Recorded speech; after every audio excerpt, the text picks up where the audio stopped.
So I posted my Growing Around Indiegogo trailer the other day, and while most people seem to be at least supportive of it, there was understandably questions and skepticism. And so I decided to make this update video because I want to be as transparent as possible. Many of these questions I answered on a live stream last night, but understandably not everybody has time to watch through something that long and disorganized. So I'm going to answer the most pressing questions as quickly as I can get. And let's start with the most common question: how did you arrive at that number, 350k? More specifically, the 250k animation budget. I arrived at the number because the job of the animator is one of the most tedious jobs in the world. Think about it, you're drawing almost the same picture time and again, usually based on someone else's idea. 1 minute of animation tends to be 1,440 frames. To do a project like an animation pilot, it requires a large team or even a studio. What you want animated usually dictates the overall cost of production. A show where characters are just largely talking is going to cost a lot less than, say, anime explosions everywhere. But most animated pilots for 11-minute cartoon episodes cost around the 300 mark. And our pilot episode is going to be 22 minutes to 26 minutes. Why didn't you show any animation in your pitch video? The short answer is, I didn't want to have to make an Indiegogo pitch for an Indiegogo pitch. The pitch video itself cost me over $500, including the storyboards, the editing, the music. If you want to count the model sheets the characters are based on, that's a lot more too. If it was fully animated, it would cost thousands on top of what I already made. Part of the animation budget also goes into animation tests. That's how it works. You get animation tests from various studios or freelancers to make sure that they are right for the production. It's one of the reasons why I can't just say we're going with Studio A, B, or C, or a team of freelancers. And which animation studio or freelancers that we go with, I want the backers to be satisfied with, so they will get a say. Why didn't you set the goal lower? Because when you crowdfund, the worst thing ever is not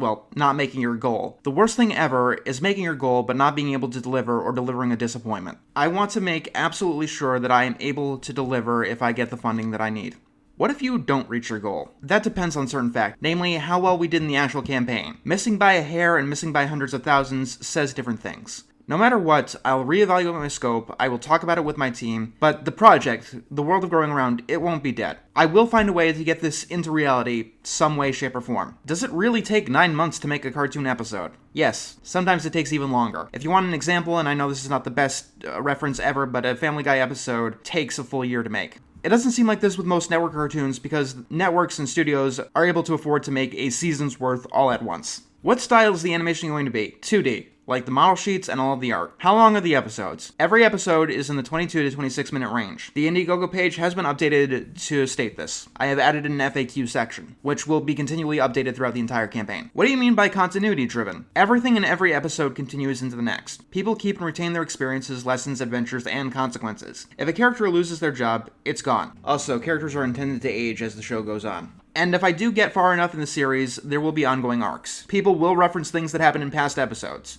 Do people age backwards? No, people are born as babies, grow to kids, then teens, and then adults. They start at kids about the age of 3. Where do teens fit into this world? They're in the same social group as kids, they're just seen as older kids. I want to see your scripts so I know that you can deliver. In the description is a link to every single script that I have written for this show. All 28 of them. The final drafts at least. The ones that I want to be shown. If you don't mind spoilers, Max's Many Birthdays is the episode that I'm funding. If you want to see the script, it's there. I understand that a lot of people don't want to read scripts, and they don't have the time to read scripts. I didn't have a way to showcase them for that kind of contributor. I couldn't read them myself because I'm not exactly a talented voice actor. However, in one of the upcoming streams, I don't know if it's the next one, but me and my team and some friends will put together a scratch recording. You won't have the aid of visuals, at least many of them, not animation, but it should help you give the idea to what I'm going with. What do you mean by tackling harsh or serious issues? Okay.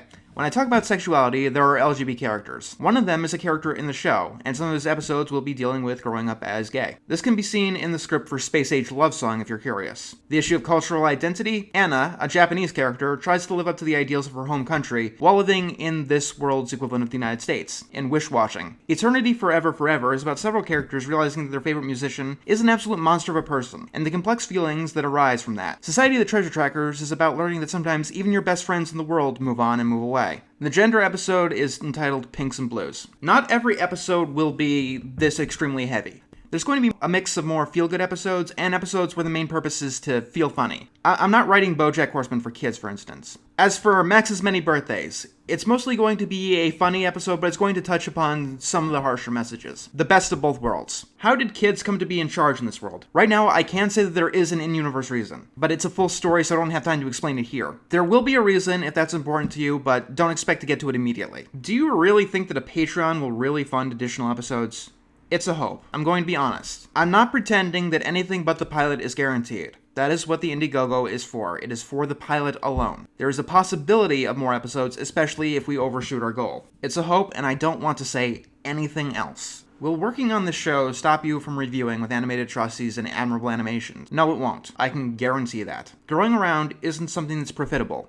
At least with the model that I'm taking. I'll most likely monetize the pilot and any episodes that come out, but it's going to be very hard to make a living off of that. I do need my reviews to pay the bills, at least as long as they're profitable. So if you're afraid of donating that it would stop my YouTube career, don't worry about it, that's not happening. In fact, I have an argument that this is all beneficial to my reviews. Even working to this point on Growing Around has given me a ton of insight into making of animation, and has given me a certain level of empathy for the people who work on them. It's redefined the way that I work as a critic, and I think that going forward with it can be even more beneficial. If you want the answers to more questions, feel free to ask me. I might not be able to answer every single question I get, but I will say we will be streaming every single Sunday during the campaign, maybe even twice a week, if we can pull it off. And during these streams, there's going to be more activities, and I will do what it takes to get this ball rolling. Before I go, though, I would like to give a thank you to some people. First is the channel Eye of Soul. She really helped me fix the actual video for the Indiegogo, and she helped me make it the best that it could possibly be. She runs a business basically hearing and refining animation pitches, and her audience deserves to be a lot larger than it is. I want to thank Shadowstreak, who has given this campaign a shout out, and I do want to thank Pie Guy Rules, who has given some very well-reasoned criticism of the campaign so far. Part of the reason that this video exists is because of him. My team and I have been working with his criticism and trying to improve the actual page and the campaign the best that we can. We are trying to be a lot less vague, and communicate our idea the best that we can. Sometimes it's hard when you know all of the details, you know? Once again, I do want to thank everyone for listening to this video. If you want to donate, the campaign will be up to the end of July 20th. Every little bit helps, and whether we make it in the end, and I say we, not referring to just me and my team, but to all of us, that we made it this far does mean something. It does mean that people were willing to give me a chance, that they believe in my idea, and just knowing that really does mean the world to me.